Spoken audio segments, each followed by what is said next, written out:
Inspired by the New Zealand Children's and Young People's Wellbeing Act of 1989, where restorative justice practice supersedes formal court proceedings using the traditional whānau approach. We propose to implement these practices in Hawaii using a similar and culturally appropriate method identified as ho'oponopono. Before I can explain ho'oponopono, let me explain the mindset of the Hawaiian people. It was an aloha spirit, the true meaning of aloha spirit, the importance of unity and respect for one another. All of this was brought together and treated as one. Community and ohana was one and the same. All of this was brought into ho'oponopono. Process of ho'oponopono begins with a prayer, usually performed by a kahu or a kupuna. They ask for a guidance in the process of ho'oponopono.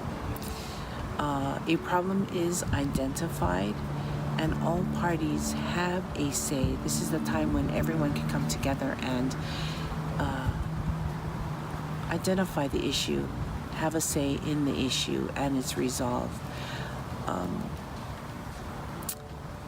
Once a resolve is done, the solution can be as simple as returning a stolen item or fixing a broken item.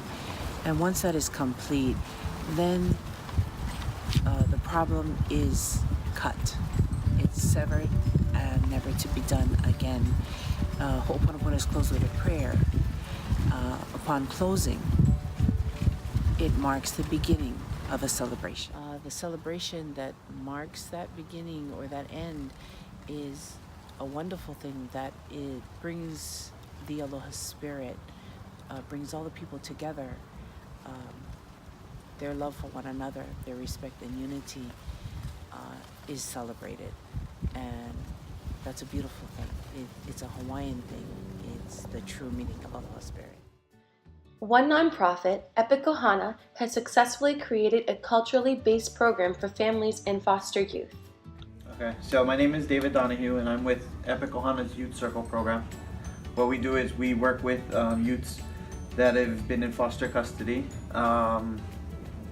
Usually we work with youths between the ages of 14 to 27 for non-violent first offenders.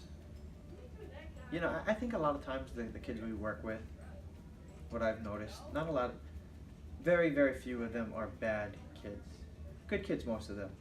They just make bad decisions. So I think a diversion program would be appropriate for, you know, non-violent offenders, because, you know, sometimes they just make bad mistakes. They were children.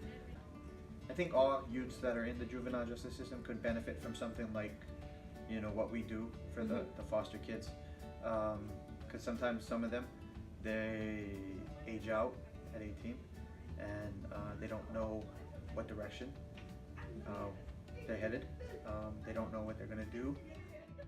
The purpose and drive for the policy is to dramatically decrease the amount of youth imprisoned and foster change within the community that incorporates cultural healing and restores a sense of unity within our society.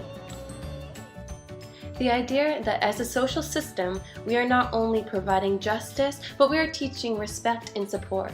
The paradigm shift that was made in New Zealand, in which the government considered themselves as part of the community rather than above it, needs to be the change that takes place in Hawaii, even if it starts with a policy that focuses on our youth. What better place to begin than to invest in our future?